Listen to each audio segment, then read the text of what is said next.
Ézéchiel, chapitre 14. Quelques-uns des anciens d'Israël vinrent auprès de moi et s'assirent devant moi. Et la parole de l'Éternel me fut adressée en ces mots. Fils de l'homme, ces gens-là portent leurs idoles dans leur cœur, et ils attachent les regards sur ce qui les a fait tomber dans l'iniquité. Me laisserai-je consulter par eux? C'est pourquoi parle-leur, et dis-leur, ainsi parle le Seigneur, l'Éternel.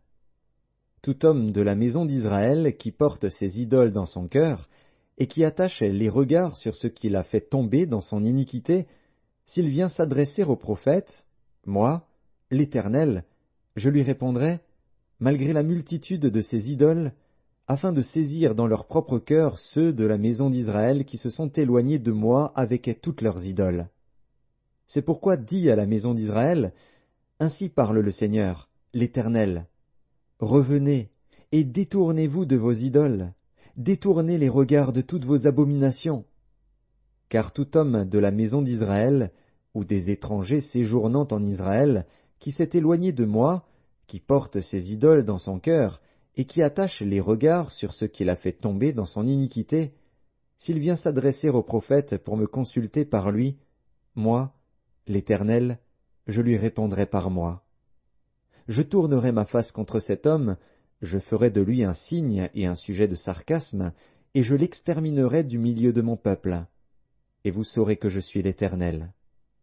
Si le prophète se laisse séduire, s'il prononce une parole, c'est moi, l'Éternel, qui aurai séduit ce prophète. J'étendrai ma main contre lui, et je le détruirai du milieu de mon peuple d'Israël. Ils porteront ainsi la peine de leur iniquité.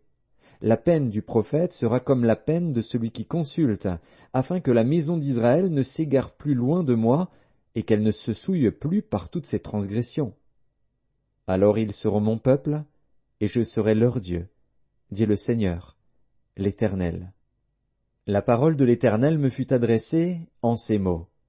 Fils de l'homme, lorsqu'un pays pécherait contre moi en se livrant à l'infidélité, et que j'étendrais ma main sur lui, si je brisais pour lui le bâton du pain, si je lui envoyais la famine, si j'en exterminais les hommes et les bêtes, et qu'il y eût au milieu de lui ces trois hommes, Noé, Daniel et Job, ils sauveraient leur âme par leur justice, dit le Seigneur, l'Éternel.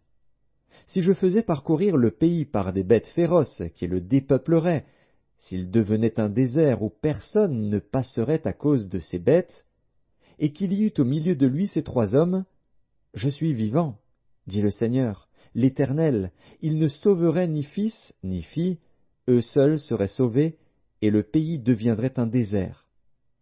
Ou si j'amenais l'épée contre ce pays, si je disais, que l'épée parcourt le pays, si j'en exterminais les hommes et les bêtes, et qu'il y eût au milieu de lui ces trois hommes, je suis vivant, dit le Seigneur, l'Éternel, ils ne sauveraient ni fils ni fille, mais eux seuls seraient sauvés.